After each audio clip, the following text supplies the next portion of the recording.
There's a third reason for age-related weight gain, and that's poor quality sleep. So there's an abundance of medical research on the many correlations between the quality of our sleep and our propensity to gain weight.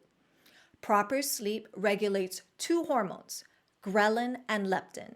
So these two gremlin sounding words function as hormones in our endocrine system and neurotransmitters in our nervous system. So being both hormones and neurotransmitters, they're really powerful messenger molecules. So ghrelin gives the message to your brain to feel hungry, and leptin gives the message to feel satisfied. So ghrelin controls hunger and leptin controls satiety, which is our feeling of fullness after we eat. Now, when we don't sleep well, our neurotransmitters become dysregulated.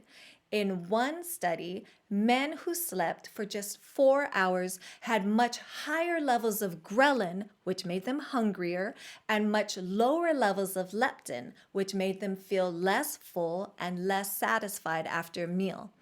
This was compared to men who had gotten 10 hours of sleep, and they weren't nearly as hungry or as unsatiated as the men who slept for only 4 hours. Sleep-deprived individuals also tend to crave high-calorie foods containing sugars and starches because it's the body's way of trying to grasp for quick and easy energy. And remember, sugars and starches will readily increase insulin and trigger fat storage. Poor sleep also leads to metabolic dysregulation and is associated with blood sugar intolerance, insulin resistance, and increased oxidative stress. This is when you have an excess of free radicals damaging your cells and not enough antioxidants to protect against this damage. All of these things are associated with poor metabolism, weight gain, and various stages of diabetes in which blood sugar and insulin repeatedly spike. Remember, insulin is a hormone, a messenger molecule, and it gives your body two major messages. Number one, drive sugar out of the bloodstream and into the cells to be used for energy. And number two, to store the excess sugars you eat as fat. So if you're eating sugars and processed carbs, your insulin will go up and make you store fat. But your cells, if you're not sleeping well, your cells are going to be less sensitive to that insulin.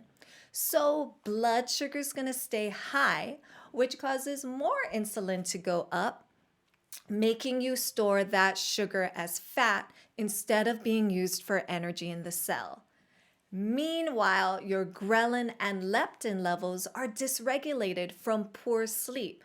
So you crave carbs and sugars and you're less satisfied when you eat them. So you eat even more. Then your blood sugar goes up and you develop insulin resistance and you can't get energy into your cells and you keep storing fat. And so on and on goes this cycle. So the best thing to do for insulin resistance is exercise. And of course, eliminate the sugars and refined carbs. Now, to help with sleep, there are several things you can do. One of the simplest suggestions I give my patients comes out of research from Stanford University on the suprachiasmatic nucleus of your brain, which is involved in your circadian rhythms and the production of melatonin. So to set your sleep and wake cycles on a regular clock, start by exposing yourself, particularly your eyes, your vision, to natural sunlight in the very first 15 minutes of the day. In the evening, after the sun sets, wear amber blue light blocking glasses and replace your light bulbs with blue light blocking light bulbs. I've done this in my bedroom and my children's bedroom, and it's not only biologically functional, but it's also really pretty with the warm orangey light that mimics the setting sun at the end of the day.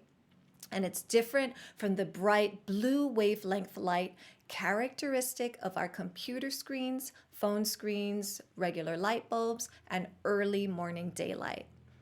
So another way to improve sleep is with daytime exercise, particularly done outdoors. This is so beneficial for quality sleep in large part because it helps burn off catecholamines, which is a fancy word for your stress chemicals. Now, 10 to 15 minutes of meditation once or twice a day has also been shown in a multitude of studies to help with sleep. Skip the late night snacking, especially with the sugary, starchy foods like ice cream and cookies. Let your dinner be your last food for the day, and make sure your dinner is well balanced with good fats, clean proteins, and high fiber whole food carbs. Lastly, there are some supplements you can take to help with sleep.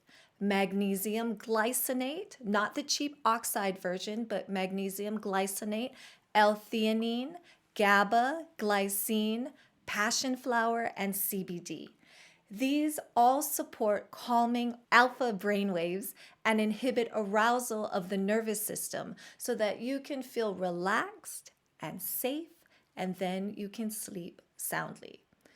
So, guarding your sleep is super important if you're trying to lose weight. Next, we'll talk about how hormones, particularly estrogen, can make you gain weight as you age.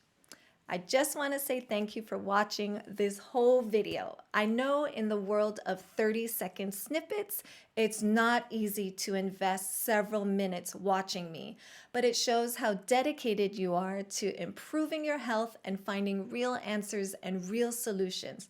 So I applaud you and I encourage you to keep watching videos like mine that educate and empower you. We'll see you next time.